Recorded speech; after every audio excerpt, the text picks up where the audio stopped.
Good morning भाई लोगों। सबसे पहले तो आप सभी को दिल से धन्यवाद कि आप लोगों ने मेरे को इतना सारा प्यार दिया है। अब आप पूछ सकते हो कि सोनू भाई आप इतने दिनों से कहाँ थे, क्या कर रहे थे, आपके साथ क्या हुआ क्या नहीं हुआ। तो भाई लोगों सच बता रहा हूँ, पिछले 60 दिनों से मैं अपने घर पर बैठकर रो रहा हूँ। बहुत सारी एंजाइटी फील कर रहा हूँ और बहुत कुछ हो रहा है मतलब, क्योंकि मेरी जिंदगी बर्बाद हो चुकी है। अब मेरे पास कुछ भी नहीं है करने को। क्या हुआ है मेरे साथ, कुछ अलग हुआ है मेरे साथ, जिस वजह से जो भी मैं था ना वो खत्म हो गया है। कैसे हुई है मेरी जिंदगी बर्बाद, ये जानना है आपको अगर, या फिर मेरे को मैं बताऊं कि मेरे को मैं बता सकता हूँ आपको कि मेरी जिंदगी कैसे बर्बाद हुई है, तो उसके लिए मेरी जिंदगी जाननी पड़ेगी कि सोनू ने स्ट्रगल करके क्या अपने जीवन में हासिल किया था और उसके पास अब वो नहीं है। सोनू जिंदा रहने के लिए भी संघर्ष करा है सोनू भाई ने, जिंदा रहने के लिए। तो मैं बताता हूँ आपको कि मेरी जिंदगी कैसी थी, तब आपको भी समझ में आएगा कि मैंने क्या खोया है और मैं ऐसा क्यों सोच रहा हूँ कि मेरी जिंदगी बर्बाद हो गई है। और सबकी शुरुआत होती है मेरे नाना जी के घर से, वहीं से शुरू करते हैं।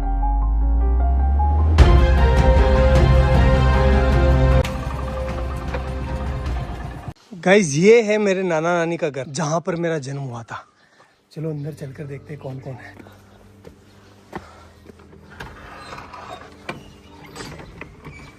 गाइस मामी है, मामी से बात करते हैं। डॉग जी मामी कैसे हो? बढ़िया, ठीक। क्या कर रहे हो? हाँ तैयार है, सब तैयार है। तो कुछ ऐसा दिखता है नाना नानी का घर। मेरा जन्म हुआ था यहाँ पर। पहले आपको पता है कि ना हॉस्पिटल वगैरह नहीं जाते थे, मतलब बच्चे जो है वो घर पर ही हो जाते थे। तो मेरा भी जन्म ऐसे ही हुआ है। मामी हम यहाँ कौन से कमरे में रहते थे पहले, जब मैं छोटा था ना, बच्चा था तब? इस वाले में।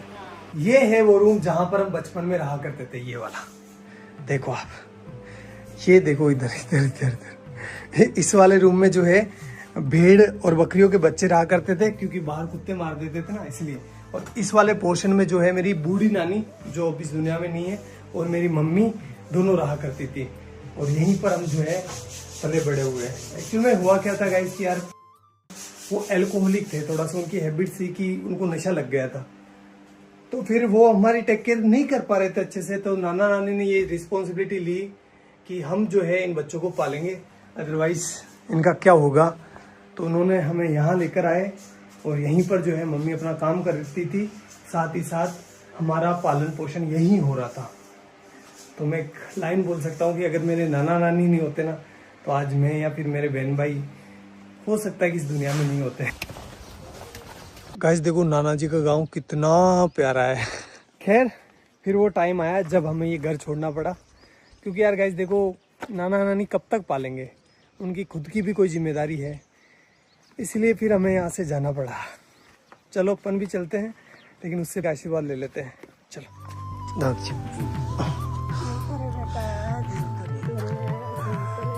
मेरी नानी है, आपको बाद में बताऊंगा इनके बारे में। और अपने गांव आते ही हमें घरेलू परिस्थितियों के कारण अपने घर नहीं घुसने दिया गया, इसलिए हमने बड़े पापा की कोठी का चुनाव किया। म्याऊ म्याऊ।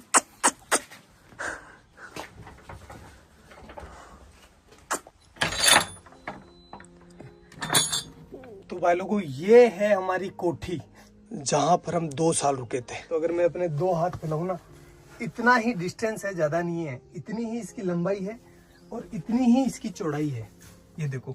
और हाइट आप देख सकते हो, बस इतना ही है। मेरी हाइट थोड़ी कम है, इस वजह से यहाँ पर जगह भी कम रह गई थी। केवल यहाँ पर एक छोटा सा मचान बिछाने के लिए जगह थी। और ऊपर से जो है बरसात का पानी टिपकता नहीं था, बरसात का पानी गिरता था, क्योंकि ये छत है ना थोड़ी नीचे है। और यहाँ पर आप देख सकते हो नीचे जो इसका फर्श है ना, फर्श वो बना हुआ था गोबर और मिट्टी का।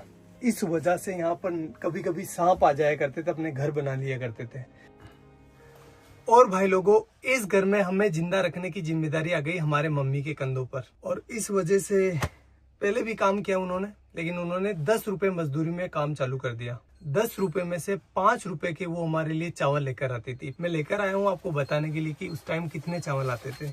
इतने चावल आते थे 5 रुपए के। तो इन चावलों से वो हमारा पेट भरती थी, तीनों बहन भाइयों का सॉरी, और खुद भूखी सो जाती थी कि मेरे बच्चों का पेट भर जाए, बस बहुत है, मैं तो निकाल लूंगी रात। और हम ना समझते उस टाइम, तो हम नहीं समझ पा रहे थे कि हमारी माँ जो है वो भूखी सो रही है। हम तो बस अपना पेट भरने का ध्यान दे रहे थे। लेकिन मेरी मम्मी जो है उस टाइम बिना कुछ खाए भूखी सो रही थी। एक जो कटोरी होती है आटे की, उसको संभाल के रख रही थी कि जब बुरा टाइम आएगा तो मैं अपने बच्चों को खिलाऊंगी। खुद कुछ नहीं खा रही थी, एक टाइम खाना खाती थी पूरे दिन में वो, और कंटिन्यूस काम कर रही थी वो।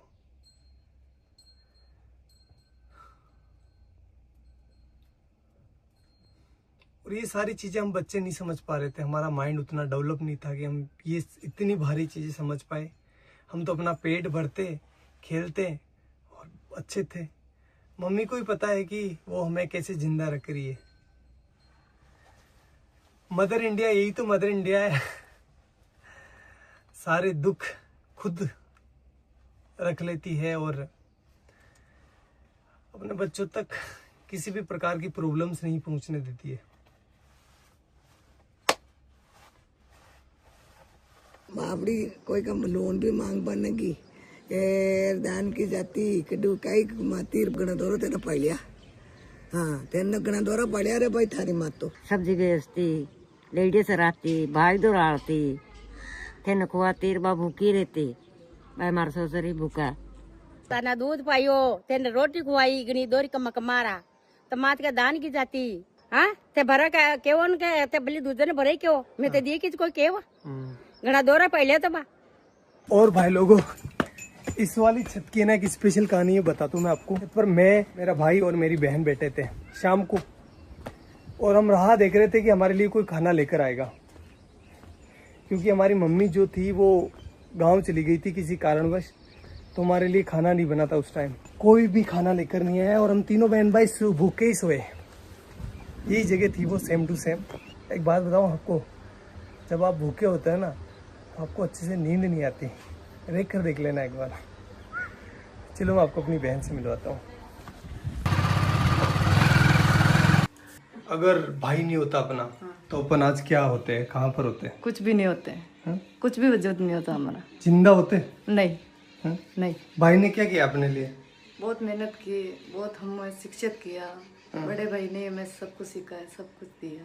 गाइस बात है 2008 की, जब मेरा बड़ा वाला भाई इस पीछे वाले स्कूल में पढ़ाई करता था। उस टाइम हुआ क्या था, कुछ शरारती बच्चों ने स्कूल की घंटी जो बेल होती है उसको छुपा लिया था, और उसका सारा इल्जाम मेरे भाई पर लग गया। भाई को स्कूल से सस्पेंड कर दिया गया। देन हमने जैसे तैसे कर करा के भाई का एडमिशन जो है वो बाहर की स्कूल में करवा दिया, जहाँ पर वो कुछ किराया देकर स्कूल चला जाता था। 2 रुपये लगते थे शायद उस टाइम किराए के, या 1 रुपया लगता था, आई डोंट नो फुली। फिर कुछ समय बीता, उसके बाद मैंने और मेरी बहन ने 5वीं क्लास पास कर ली, और हम जब 6ठी क्लास में यहाँ पर एडमिशन लेने आए तो हमें बोला गया कि आपके भाई ने जो घंटी छुपाई थी उसको जो है आपको भरना पड़ेगा, अदरवाइज़ आपका एडमिशन नहीं होगा। तो उस टाइम 350 रुपये, 360 रुपये जो है उस घंटी के देने थे। 1 महीने से ज़्यादा टाइम लग गया 360 रुपये का जुगाड़ करते करते, इसलिए उस साल हमारा एडमिशन नहीं हो पाया, और यहाँ पर जो है एडमिशन बंद हो गए। अब घर वाले हमें किराया देकर किसी दूसरी स्कूल नहीं भेज सकते थे, क्योंकि वो अफोर्ड नहीं कर पाते उस टाइम, और हम छोटे बच्चे थे तो किसी दूसरे गांव भी स्कूल नहीं जा पाते, क्योंकि दूर था ना। हमारा गांव काफ़ी बड़ा है, तो हम दूसरी जगह अगर जाएंगे ना तो हमें कम से कम 3-4 किलोमीटर जो है पैदल चलना पड़ेगा। तो छोटे बच्चे थे तो नहीं हो पाया वो सारी चीज़, और हमारा 1 साल पूरा बर्बाद हो गया। फिर मेरे बड़े वाले भाई ने एक भारी डिसीजन ले लिया, और उसने अपनी सारी पढ़ाई छोड़कर, अपनी सारी ज़िंदगी दांव पर लगाकर मेरी और मेरे बहन के लिए काम चालू कर दिया। उसने फर्स्ट काम चालू करा मंडी में। जो सब्जी मंडी होती है ना वहाँ पर। गाइस मैं हूँ अभी उस सब्जी मंडी के अंदर जहाँ से मेरा भाई सब्जी खरीदता था। 15-20 किलो वजन को अपने सर पर रखकर मेरा गांव जो कि यहाँ से 20-25 किलोमीटर दूर है वहाँ पर लेकर जाता था। वो सब्जी वो फल फ्रूट बेचता था जिससे कि कुछ पैसा आए और वो अपने बहन भाइयों का पेट भर सके, अपनी माँ के सर पर जो बच्चों का पालने का भार था उसको कम कर सके। और ये वो काम कर रहा था जब उसकी उम्र है ना 16 साल की। वो बाल श्रम कर रहा था। क्यों? क्योंकि अपने बहन भाइयों को जिंदा रख सके और उनको अच्छी एजुकेशन दे सके। घर में कई सामान नहीं रहा तो दोनों मन भाई सब्जी ले जाता, मैं दोनों जेर बेच जाता। ये वो चौराहा है जहाँ पर मेरा भाई सब्जी लेकर उतरता था और उसे एक एक घर बेचने जाता था। चलो मैं आपको दिखाता हूँ कि वो इतना सारा वजन लेकर कितना पैदल चलता था।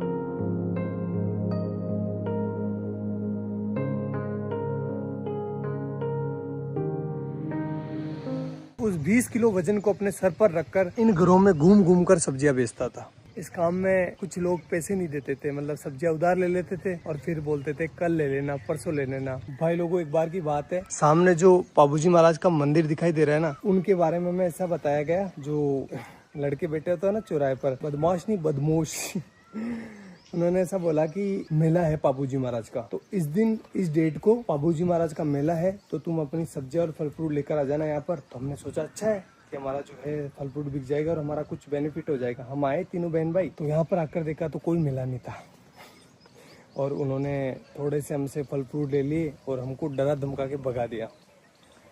तो एट दी एंड धंधा जो है वो इतना अच्छा चल नहीं रहा था, इसलिए उस काम को भी हमें छोड़ना पड़ा। हमें नहीं, मतलब भाई को छोड़ना पड़ा।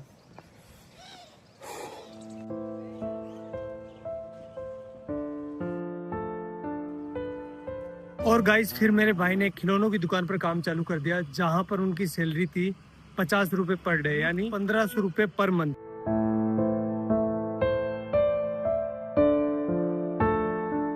एक महीने बाद जब भाई की सैलरी आई तो उसने लगभग आधा भाग यानी 700 रुपए के आसपास मेरे और मेरी बहन के लिए बुक्स लेने में खर्च कर दिया, जबकि खुद काम पर फटे हुए कपड़े पहनकर जा रहा था। वो चाहता तो अपने लिए कपड़े ले सकता था ना, लेकिन नहीं लिए उसने। लेकिन हम खुश थे।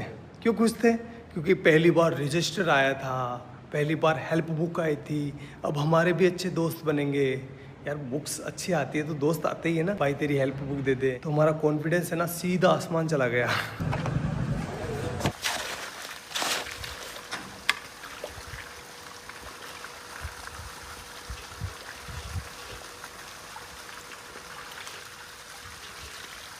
भाई लोगों अब मेरी बारी थी। जो भी मैंने लिया है ना उसको वापस रिटर्न करने की, इसलिए मैं काम करने लग गया। साथ ही साथ अब बड़ा हो गया था, इसलिए मैं अजमेर वाली स्कूल में जाने लगा बस से, और वो भी साइंस बायो पढ़ने। तो बताता हूँ मैं आपको ये मैंने कैसे किया। गाइस ये जो सामने सीमेंट की फैक्ट्री देख रहे हो ना, इसकी दीवार बनाई है ये वाली। ये गाइस ये मैंने अपने हाथों से डलवाई है। अब तो खराब भी होने लग गई, बताओ ये। भाग भाग सोनू भाग भाग भाग भाग। गाइस अब तो मैं भाग भी नहीं पा रहा हूँ। पहले ना इतना दूर, लगभग ये होगा 600 मीटर दूर, एक पूरा सीमेंट का कट्टा जो कि 50 केजी वेट का, यहाँ पर पटक कर अपने कंधे पर, और एक साइड जो है ना वो चिमनी लगी हुई है, वहाँ से लेकर उस वाले कोने से जहाँ से अपन आए थे ना वहाँ पर लेकर जाता था। अरे भगवान, इसका ठेकेदार इतना खड़ूस था। जब मैं बोलता था ना, मैं छोटा था तो दर्द तो होता है यार, 50 किलो का कट्टा लेकर जाता था तो पेन हो रहा था मेरे को। तो मैंने बोला सर कि मेरे से ना ये लेकर नहीं जा पा रहा हूँ मैं इसको। तो बोला कि काम पर क्यों आया है, पैसे किस बात के मिलेंगे, ऐसे बोलते थे। करना पड़ता था भाई। तो ये वाला काम तो मेरे को ज़िंदगी भर याद रहेगा, क्योंकि वो सीमेंट के कट्टों ने मेरी रीढ़ की हड्डी में प्रॉब्लम कर दी। गाइज ये जो आप बिल्डिंग देख रहे हो ना, ये हमने बनाई है एक मजदूर के तौर पर। और गाइज ये वाली जो टंकी आपको दिखाई दे रही है, ये बनवाई है। हाँ, ये जो दीवार आप देख रहे हो ना, ये सब कुछ। भाई लोगों, भैंस चराते टाइम बायोलॉजी पढ़ने का मजा ही कुछ अलग होता है, क्योंकि एग्जाम्पल यहाँ पर सामने होते हैं। जब एक बगुला है ना भैंस के आसपास होता है तो उसका मतलब ये है कि वो सेब पोजीता कर रहा है। क्योंकि आप देख सकते हो जहाँ पर भैंसें चर रही है ना, उसके पास एक बुगला है। ये देखो बुगला है। क्योंकि जब भैंस चारा खाती है ना, तो चारा हिलने की वजह से उसके अंदर जो कीड़े होते हैं वो बाहर निकल जाते हैं, और ये बुगला उनको खाकर पेट भर लेता है। ये दो जीवों का एक संबंध है, जिसमें एक को कोई भी घाटा नहीं होता और दूसरे को फायदा हो जाता है। प्रेरित धाराओं से उत्पन्न होने वाले चुंबकीय क्षेत्र का मान सदैव इस प्रकार होता है कि वो उन कारणों का विरोध करता है जिसके कारण इसकी स्वयं की उत्पत्ति हुई है।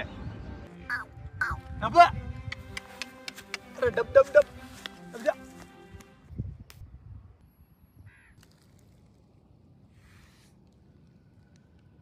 अब भाई लोगों अब रिजल्ट का टाइम, लेकिन वो मैं यहाँ नहीं बताऊंगा, मैं बताऊंगा उस वाले पहाड़ के ऊपर। तो चलो चलते हैं। अरे काटे है तो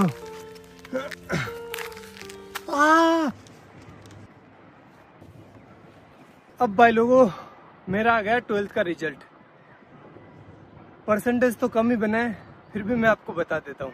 ये देखो 77%, जिसमें से केमिस्ट्री में आए 93 डिक्टेशन और फिजिक्स में आए हैं 87 डिक्टेशन। भाई लोगों ये मेरे परसेंटेज नहीं है, ये लेकर आया मेरे जीवन में कॉन्फिडेंस।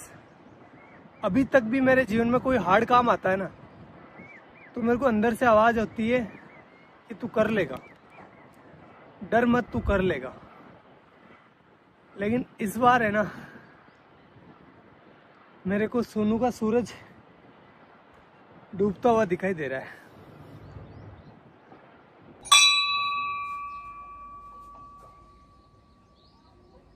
भाई लोगों अब मैं टीचर बन चुका था, चलो क्लास लेकर आते हैं।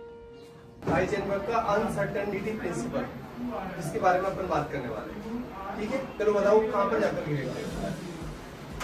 कि जब एक मार्कर मेरे हाथ से निकला ना, तो ऑटोमेटिकली आपकी नजर जो है मार्कर के ऊपर होती हुई आपको पता चल गया कि मार्कर कहाँ जा रहा है। इसकी पोजीशन पहले ये कहाँ पर है वो पता है, और इसकी स्पीड पता है, और ये किस डायरेक्शन में जा रहा है पता है, तो अपन इसका पाथ डिसाइड कर सकते हैं। एक इलेक्ट्रॉन को ये वरदान दिया है, भगवान ने ऐसा हाथ रखा, जा बेटा जा, इस दुनिया में जा, और तेरी है ना कोई इंसान एक टाइम पर ना तो तेरी पोजीशन मतलब दोनों का एक साथ पता नहीं कर सकता। फिर ऐसे करते करते मैं टीचर बन गया, और मेरे पास बहुत काम था। 3-4 कोचिंग ऑफलाइन जाता था, 1-2 ऑनलाइन थी, मतलब मस्त। और जो भी चीज़ें मैंने अपने परिवार के लिए सोची थी, भाई के लिए, मम्मी के लिए, वो मैं कर रहा था अच्छे से, कोई दिक्कत नहीं थी। उसी टाइम मेरे पास आया भैया का कॉल सीधा टीम से भैया का कॉल। इतना खुश हो गया था मैं यार, भैया का, इतने बड़े आदमी का कॉल डायरेक्ट आया था मेरे पास। तो फिर भैया का कॉल आया और भैया ने बोला मेरे को, सोनू यार हमारे यहाँ पर है ना एक साइंस की लड़के की डिमांड है, तो तू आ सकता है क्या। मैंने बोला ठीक है भैया मैं कर लूँगा, कोई दिक्कत नहीं है। तो फिर मैंने वहाँ पर मतलब ऑफिस में पार्ट टाइम जॉब चालू कर दिया। 2-3 घंटे के लिए जाता था, केमिस्ट्री से रिलेटेड और फिजिक्स से रिलेटेड, मतलब ऑल ओवर साइंस का काम मैं संभालने लगा। और ऐसे करते करते करते करते 2 महीने निकले। 2 महीने के बाद भैया ने आगे से बोला मेरे को कि सोनू तो ऐसा कर, फुल डे ज्वाइन कर ले, सारा दिन काम कर, और पॉसिबल है तो कर ले। घर वालों से बात करी, घर वालों ने, मेरे बड़े वाले भाई से मैंने पूछा तो उसने कहा कि यार देख तू ज्वाइन कर ले, कोई दिक्कत नहीं, अपने ही गांव के तो कोई प्रॉब्लम नहीं होगी। मैंने कहा ठीक है कर लेता हूँ, इसमें क्या दिक्कत है, आपने बोल दिया तो वो सब आपसे आगे क्या है, कोई नहीं, कुछ नहीं है। ऐसा करके मैंने टीम को ज्वाइन कर लिया, और फिर मेरा अच्छा शानदार टाइम आया। मैं बहुत अच्छा काम कर रहा था सभी चीज़ों में, मतलब पहले मैं साइंस से जुड़ा था, लेकिन अब मैं जो है ना वीडियो का एडिशन हो गया, और भी बहुत सारी चीज़ें हो गई। कैमरा के पीछे बहुत सारी चीज़ें चलती है ना, मतलब पत्थर उठाना खड्डे खोदना, सारे काम जो भी हो सकता है सब कुछ कर रहा था। Everything I can do, I do that. Best चल रहा था, कोई प्रॉब्लम नहीं थी, अच्छी चीज़ें हो रही थी, शानदार, हर एक चीज़ में शानदार एफर्ट लगा रहा था। जो मतलब एक वीडियो आपको लगता है कि बहुत ईजी होता है, लेकिन ईजी नहीं होता, बहुत हार्ड काम है एक वीडियो को बनाना। जैसे एग्जांपल के तौर पर मैं बोलूँ तो जो बनाना है ना, बनाना से पोटेशियम निकाला था, आपको याद होगा, वो 20-23 मिनट की वीडियो थी, अच्छी भी चली थी वो वीडियो। उस वीडियो को मैं संभाल रहा था पीछे, उसका सारा केमिस्ट्री मैं संभाल रहा था। उस वीडियो को गाइस शूट करते करते 2 से 3 महीने निकल गए, इतना एफर्ट लगाया इस पर, और वीडियो चली भी सही, आपका प्यार भी दिखा उसमें। तो ये तो एक एग्जांपल है, बाकी बहुत सारे काम किए, जैसे डायमंड वाला, और भी बहुत सारे साइंस के सारे प्रोजेक्ट थे ना, वो मैं हैंडल करता था बिहाइंड द कैमरा, और चीज़ें अच्छी चल रही थी, मतलब कोई दिक्कत नहीं था, सब कुछ शानदार था। मैं सारे कंपनी के रूल एंड रेगुलेशंस फॉलो कर रहा था, मेरी अटेंडेंस की भी कमी नहीं थी, हर एक चीज़ बेस्ट थी। और मैं भैया की इतनी रेस्पेक्ट करता हूँ, आज भी करता हूँ, कि भैया के सामने कभी ऐसा टाइम था मैं चेयर पर नहीं बैठता था। मतलब मुझे लगता था कि नहीं, मेरी औकात नहीं इनके बराबर बैठने की। और आज तक मैं उनसे हैंडशेक नहीं करता। जब भी वो कुछ अच्छी चीज़ करते ना तो वो हैंडशेक करते थे। मैंने मतलब मेरा ऐसा था कि नहीं यार, भैया से हैंडशेक कैसे कर सकते हैं अपन। मैं उनके पैर छूता था, इतनी इस लेवल पर रेस्पेक्ट कर रहा था मैं। सब कुछ चीज़ें शानदार चल रही थी, कोई भी प्रॉब्लम नहीं थी किसी भी प्रकार से। अभी 2-3 महीने पहले ही मेरे साथ कुछ ऐसा हुआ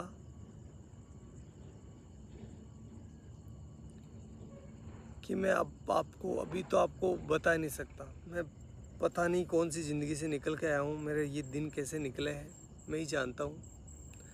वो तो आप लोगों का प्यार है और घर वालों का प्यार है, लेकिन मैं एक बहुत हार्ड टाइम से निकला हूँ। तो मैं कुछ बोलकर क्योंकि मेरी मेंटल हेल्थ और मेरी इमोशनल हेल्थ दोनों ही ठीक नहीं अभी। मैं और इसको ख़राब नहीं करना चाहता। और अब जो है मेरी ज़िंदगी ख़राब हो गई है, बर्बाद हो गई है पूरी। ना तो मैं टीचिंग का रहा, ना मैं यूट्यूब का रहा। और सच बता रहा हूँ भाई लोगों, कुछ लोगों के मन में कुछ भी आ सकता है, लेकिन मैंने किसी को धोखा नहीं दिया है। मैंने सिर्फ एक बार मौत को धोखा दिया था, जब मेरे को पानी में फेंक दिया गया था, छोटा था तब। तो उस टाइम मैं मरने से बचा था, बड़े वाले भाई ने बचाया था मेरे को। तो उस टाइम मौत को धोखा दिया है मैंने। बाकी मेरी ज़िंदगी में मैं किसी को सोच भी नहीं सकता। मतलब मेरी ज़िंदगी ख़राब हो गई है, पूरी बर्बाद हो गई है, मैं कहीं का ना रहा।